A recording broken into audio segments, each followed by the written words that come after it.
Hello, welcome back to this channel. Today, I want us to talk about burnout. Handling burnout when you work from home, like it's very real. And this is something that it took me not months, not days, not weeks. It took me like a couple of years for me to be able to recognize it and actually address it.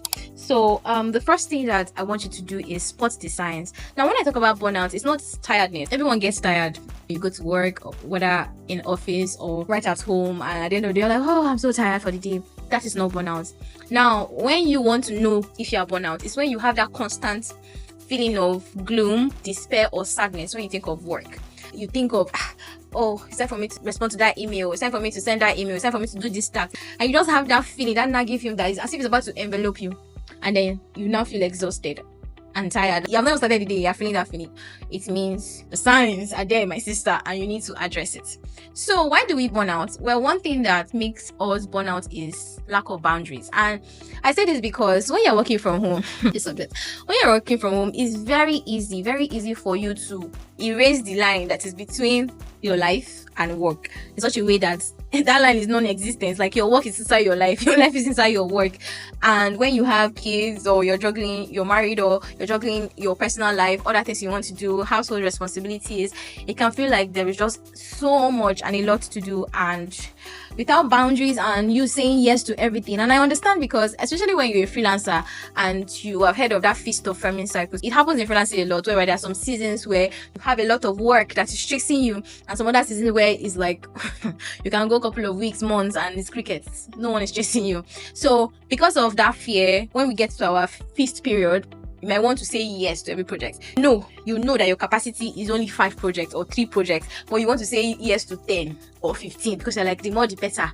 Let me just do as much. You don't know that at the end of the day, you are going to exhaust the only machinery that you have, which is the person that is doing the work. Like you don't have inexhaustible strength, my dear.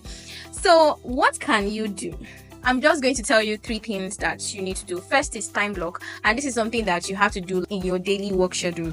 So if you're someone that maybe you're working a remote 9 to 5, for every 1 hour 30 minutes, or for every 2 hours of work, have a 5 minutes break after, or 10 minutes. So it could be that once you're done, stand up, take a walk around, go drink water, go take a short walk, go fix yourself something to eat, go say hello to your husband, or say hello to the kids, or spend little time with you. Just do something every 2 hours or every 1 hour 30 minutes, just to take a short break, so that it's not like you are just stuck in that computer, and before you know, you see that you have been sitting down for 10 hours. It's not even good for you, lifestyle speaking, when you work from home. Another thing is outsource. Like a wise woman once says, they don't give award for who they suffer past. They don't give awards for who suffers the most. So when I talk about outsourcing, I'm going to give time to create a separate video for that, because I know that it's easy to say outsourcing, like, oh, how do you go about it? How do you do it in such a way that you're doing it right? I'm going to talk about that in a separate video, especially when you want to outsource some tasks you're doing at work.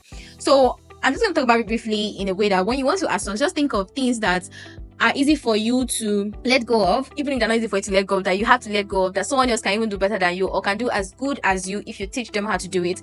Outsource those things so you can save your energy for the things that actually need your full expertise, because you might think every part of your work is important, but there's some things that are redundant, that are just like repetitive, and are what is exhausting you before you get to the main thing.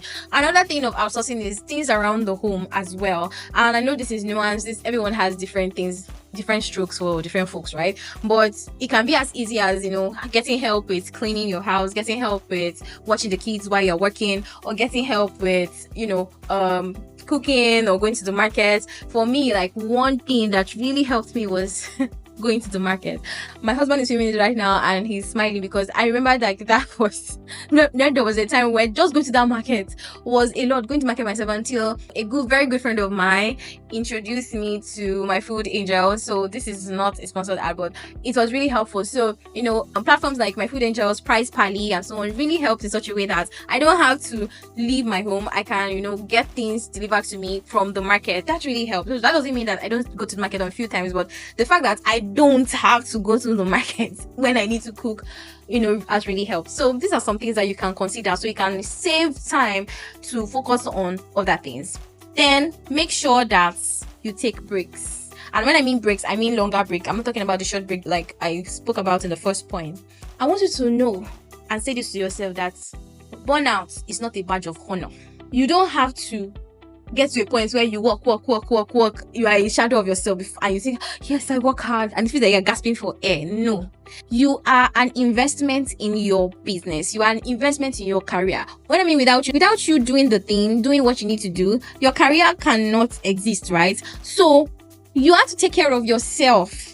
Rest is not your luxury. It's not a destination. It's not something that you say, one day I will get to rest. No, you have to take care of yourself. If you are someone that, you are working in a 9 to 5 and you get time off, maximize your time off. If you're not feeling so well, make sure you also take sick leave. Hopefully your remote work does that. If you're a freelancer, you just need to plan and say, maybe this month I've worked so hard, next month I can take gigs, but not back to back like I took this month. Just really see how you can really preserve and take care of yourself so that you can keep showing off for the things that you need to show up for and for the people that love you. All right, so make sure to like, comment, and subscribe. And I hope you learned something from today's video. I will see you in the next one.